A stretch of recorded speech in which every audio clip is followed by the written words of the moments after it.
अखिलेश यादव के सियासी दांव में अब अनुप्रिया पटेल की एंट्री, किया बड़ा दावा। अनुप्रिया का नया दांव किस पर पड़ेगा भारी, हर जगह चल रही निकाय चुनाव की तैयारी। दलित वोट पर अखिलेश की नजर के बीच अनुप्रिया का ऐलान बड़ा खेला कर सकता है।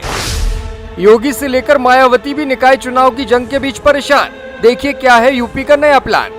उत्तर प्रदेश में निकाय चुनावों को लेकर राजनीतिक सरगर्मियां बढ़ती जा रही हैं। इस बीच अनुसूचित जाति को साधने की कोशिश में सियासी पार्टियां जोर आजमाइश में लगी हैं। जहां बसपा मुस्लिम अनुसूचित जाति समीकरण बनाकर चुनावी मैदान में उतरने की तैयारी में है, तो वहीं मायावती के कोर वोट बैंक पर सपा प्रमुख अखिलेश यादव की नजर है।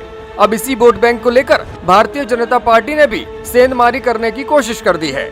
बसपा दलितों और अनुसूचित जाति को समझाने में लगी है कि बीजेपी को रोकने के लिए उनका साथ आना जरूरी है। इसके लिए बसपा प्रमुख मायावती ने कार्यकर्ताओं को खुद निर्देश भी दिए हैं। वहीं अब केंद्रीय मंत्री अनुप्रिया पटेल ने बड़ा दावा कर दिया है।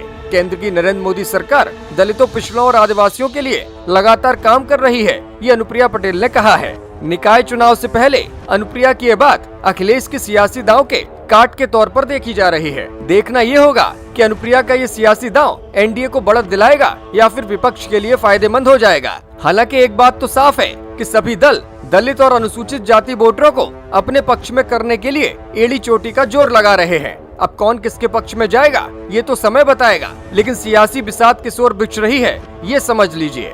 केंद्रीय मंत्री अनुप्रिया पटेल ने एक ट्वीट करते हुए कहा, प्रधानमंत्री नरेंद्र मोदी के कुशल नेतृत्व में एनडीए सरकार दलित, पिछड़ों व आदिवासी समाज सशक्तिकरण के लिए निरंतर कार्य कर रही है। केंद्र सरकार द्वारा अनुसूचित जाति एवं जनजाति वर्ग के लोगों में उद्यमशीलता को प्रोत्साहित करने के लिए शुरू की गई महत्वाकांक्षी योजना स्टैंड अप इंडिया के 7 वर्ष सफलतापूर्वक पूरे होने पर प्रधानमंत्री का बहुत बहुत आभार। इस योजना के अंतर्गत 1,80,000 से अधिक महिला उद्यमियों को 40,600 करोड़ रुपए से अधिक का ऋण दिया गया है। वहीं अखिलेश के दलित दांव पर भारतीय जनता पार्टी भी अपने तरीके से निशाना साध रही है। भाजपा गेस्ट हाउस कांड को लेकर सपा को घेरने की कोशिश में है।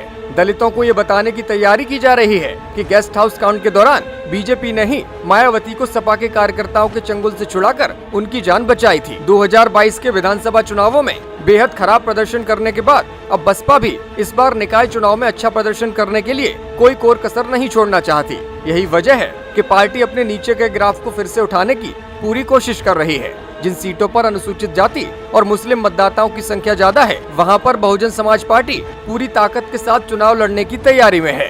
ब्यूरो रिपोर्ट, मीडिया हलचल।